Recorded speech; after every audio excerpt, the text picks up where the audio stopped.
So I think right now a lot of questions are being asked in terms of the situation over in Ukraine. It's been 1 week today since Russia officially invaded Ukraine. 7 days on, it's still ongoing. It looks like it's getting worse by the day.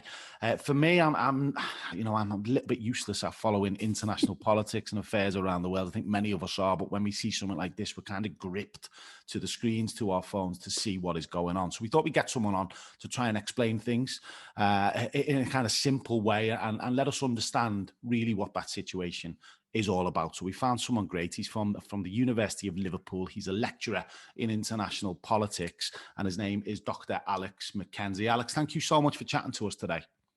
Oh, no problem at all. I'm delighted to be able to have the opportunity to do so.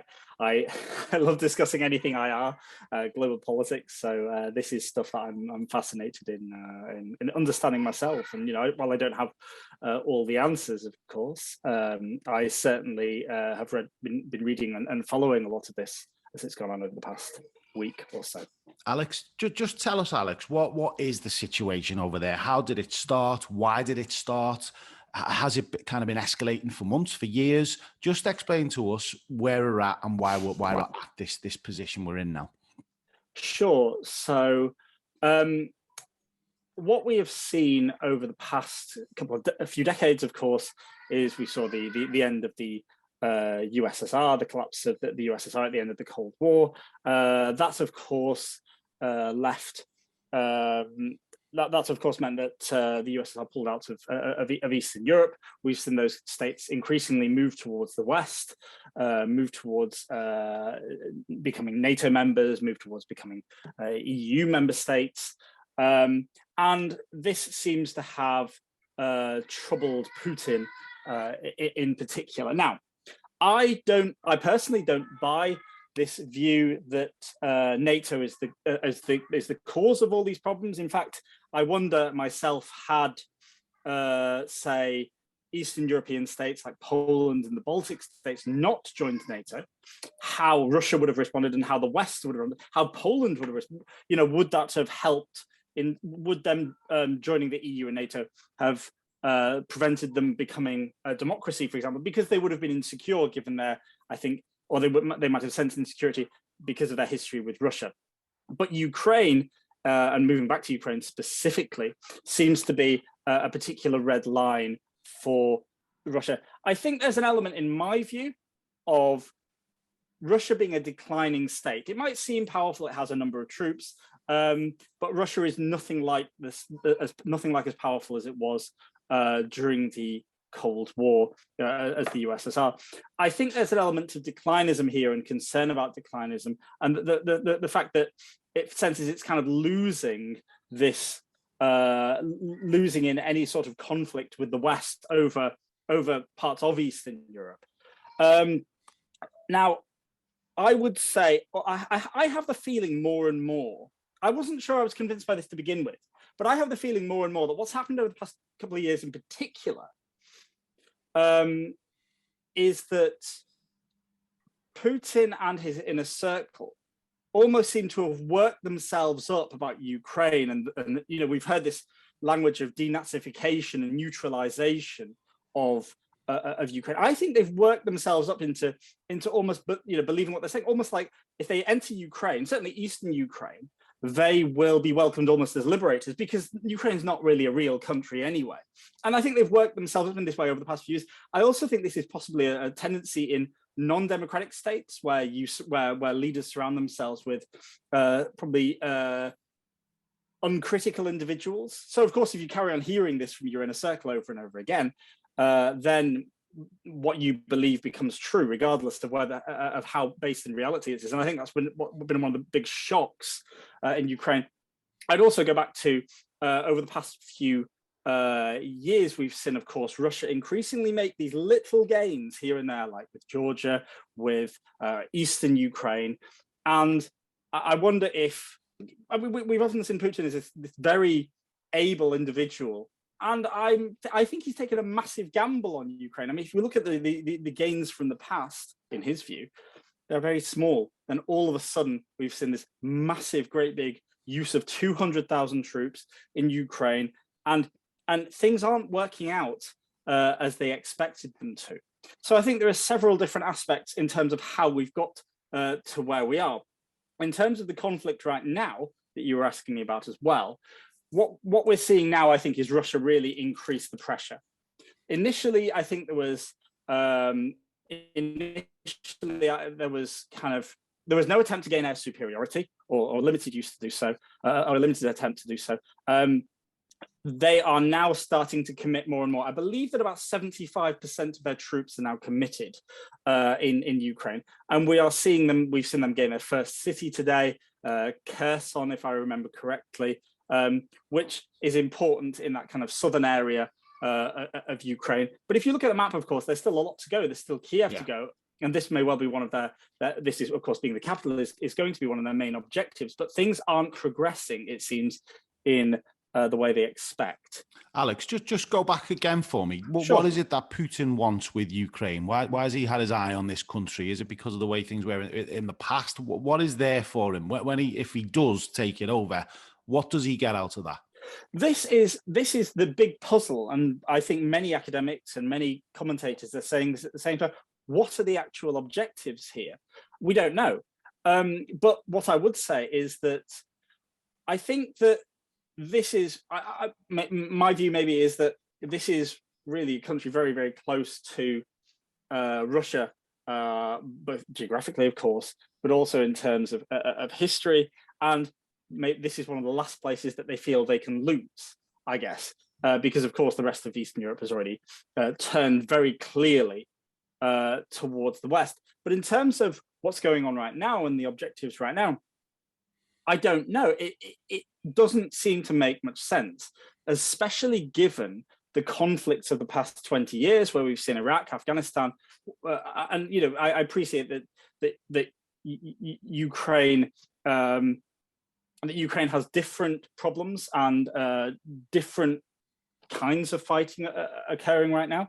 But what we've seen is the US, the most powerful state in the world, attempt to use hundreds of thousands of troops to first of all win invasions, but then occupy as well. Russia simply doesn't have the troops to be able to occupy Ukraine. And 200,000 troops is not enough. It's the second largest country in Europe. It has a population of 45 million. And many of these people are pretty hostile to Russia as well. And for occupations, you need a population that you believe is supportive of it, or at least will consent to that. And therefore, really, I don't know what they think they're trying to achieve. And this is what feeds into my view that they have misread the situation. Yeah. That they almost felt like if they got rid of the leadership, if they got rid of the leadership, it's almost like they wander in as liberators. In a way, I'm going to be very cautious here. You could see this as bearing some similarities to the invasion of Iraq in 2003.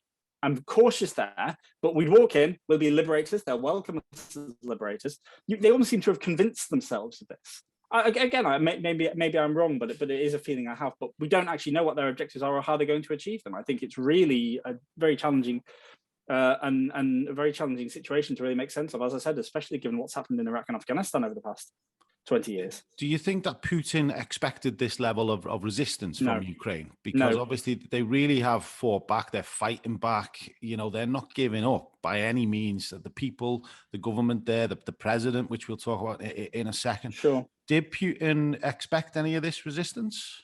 I don't think on this. Don't think on this level. I mean, my understanding is that the Ukrainian armed forces are rather better prepared than they were in 2014, of course, when you had the events in Crimea and Donbass. And I believe their best units were in the east of the country, if I recall correctly. But again, I go back to what I said before. I wonder if Putin expected to kind of march in and there'd be some element of being welcomed as liberators, and that hasn't occurred at all. That hasn't happened. Exactly. You can see.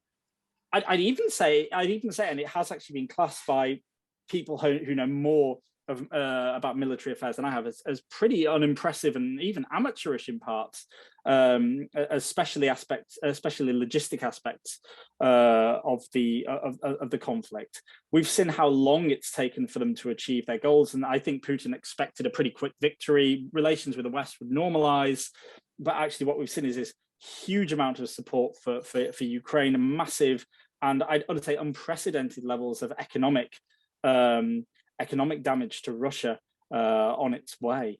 And that's down to these sanctions, isn't it? That many countries across the world, including the UK, have put into place. Just briefly tell us about some of these, because these really are having an impact now in Russia, aren't they? I've never seen sanctions on this level. I even heard reports today of H&M and other companies pulling out of Russia as well. You're seeing, to move on to other issues, you're also seeing even people saying, well, we should boycott scientific cooperation with Russia. I've never seen such reactions to an invasion. The other thing, of course, that this is the point I could have mentioned before, is that this is, of course, the largest military action in Europe since 1945. This has really scared and irked people, I think, as a result of that. Go on, you were saying anyway, sorry. No, that does clear it up. Just tell us about, there's one guy that's really kind of stood out throughout all of this. It's someone I didn't know before this. He's got a really strange backstory, but he's become a real hero, not just in Ukraine, across the world. And I'm talking about the President Zelensky. Just tell us about him, what you know of him, because he was a winner of their version of Strictly Come Dancing. But to see him now doing these vlogs, and he's really refusing to leave the capital. He's so courageous in terms of how he's coming across. Just tell us what your thoughts are on Zelensky. Yes, it's very impressive, isn't it? There was the quote by him, wasn't it? I don't need evacuating. I need ammunition, if I remember correctly, the other day, to vaguely recall what he said. Yes, he's been very impressive. I know little about him myself. Of course, he came into office, I think, in 2019. I think probably one of my lasting thoughts on this, and sorry to be a bit cheeky here, is he was a comedic actor. He wanted. And you line him up next to British politicians and you think, well, who are the comedians here? Sorry. It's true. A bit of a cheap one there, I appreciate. But I know little about him, to be honest, beyond that, but he really has been ever so impressive over the course of what's been occurring over the past week or so. I knew little about it before that. He did. There was one incident that also occurred a couple of years ago, and this was with Joe Biden's son. Trump wanted the president to investigate connections of Biden's son with Ukraine, but he refused at the time, even though Trump was going to not give him certain arms that he otherwise would have received. So he's even going to withdraw aid if he didn't. So Trump was using this as a personal, in a personal way, which of course isn't really permitted. But yes, there was. I recall this story of him just a few years ago. But beyond that, I know honestly not an awful lot about him. But I think we all agree that he's been very impressive in terms of his, in terms of how he's presented himself. Absolutely. You mentioned Trump there, and this is a strange question, but what would the situation be like if Trump was still in power? And would this situation have gotten this far? How do you think Trump would have reacted to this? I don't think Trump had the political ability to deal with this in any way. I mean, he's trying to present himself, of course, as this would never have happened had I been in office. Of course, he's trying to present himself as this powerful, able man. But in my view, his foreign policy was messy, unpredictable, but not in a good way, because of course that doesn't reassure allies. And actually, the kind of uncertainty of it can actually think, well, oh, they didn't do anything last time, so they won't do anything again this time. So I don't buy at all. I don't think he would have had the ability to deal with it. How would his allies have reacted when he'd been so scathing? He'd also been pretty friendly with Putin. So I have no faith that. I've actually been surprised by how well I think the US has managed to work with NATO allies, especially given, and this probably was another thing that maybe emboldened Putin, and that was, of course, the withdrawal from Afghanistan last year, which was so incredibly chaotic. So I think that it's much better, I think, to be dealing with this under under Biden. I think there's an issue here that I'm going to actually really point out. I think, and I think you can see this in history, that democracies are often really underrated by authoritarian leaders. I think they consider them weak, corrupt, decadent, and so on. And actually, I think what we're seeing here is real resilience in a way that, as I said, strong men often perceive democracies as weak, and I think that's clearly been shown to be incorrect, or at least problematic here. Tell me, obviously, this week we also had some big news a few days ago about nuclear arms and yes. the amount that Russia have, yes, and it's huge. Touch of a button. There's a lot of talk. I think the press are kind of building things up a little bit much in terms of creating a little bit of hysteria around that news. Just explain to us, what is that level of threat, and would he ever resort to using those nuclear arms that he's got hold of? My understanding is that Russia has 4 levels of alert, right? I don't think we've reached a particularly high level. I'm worried about the possible use of nuclear weapons. I'm worried, I think, really about Russia occupying Ukraine, and then you have the support that would almost certainly be offered to an insurgency, and the potential of that escalating, because of course that does bring in NATO countries, right? That, I think, that would be my biggest concern at this stage, because that is when it really does become Russia against Western states. I think that's probably my greatest fear. There was also an announcement the other day, although it seemed to have disappeared, that Ukrainian pilots would be able to fly planes from the airfields of Poland and Bulgaria and so on, and that just seems like a complete recipe for escalation. I'm not too concerned. I don't think at this stage, but I would be concerned if indeed this conflict did start bringing in European states and they really got involved. That would be the point at which I'd become more concerned. I'm not unconcerned now, but I'd be very concerned then. What is next? What do you think? We're 7 days in. It's not ending anytime soon, is it? In your opinion, as someone who's an expert in international politics, what's next in this situation, Alex? I think Russia is going to carry on escalating the situation. I think Russia will. Carry on escalating. I think Putin is increasingly looking impatient and frustrated. They're hitting civilian areas more and more, or that seems to be the case, even though they were also from day one. That's also the recipe for a really hostile population in terms of an occupation. I can see Russia, I hate to say this, it sounds awful. I can see Russia still winning the fighting, of course. Russia's hugely more powerful than Ukraine. But 200,000 troops, as I said before, is not enough to occupy Ukraine. It's a vast country with a large hostile population. Therefore, I'm really puzzled by what he's trying to achieve here. And my only assumption is that he assumed he'd have a kind of consensual population, he'd wow them with force, and they'd be silenced. But I mean, the alternative, or maybe one of the other possibilities, is that they try and put a kind of friendly leader in power in Kiev, still surrounded by hostility though, and kind of retreat into the eastern section. But they can't control, or I don't see how they can control the political and economic decisions of Ukraine in the future. So I'll be honest, I'm puzzled, and I'm not sure what it holds, but I can see ultimately Russia winning the fighting in the long term. I simply have no idea what would happen after that. But my concern, the big concern, the thing that we should all be worried about, is of course that this leads to an occupation that then ends up somehow dragging in NATO in due course, and that's when, as I said before, I'd be very fearful of this really escalating. Okay. Listen, thank you so much. You've explained so much to me. I'm sure you have to anyone watching or listening as well. Can we catch up with you again, Alex, maybe on a regular basis, and just get an update every week or so? I'd be happy to if that would help. And if my predictions or my guesses are that, of course, I'd be happy to assist with this.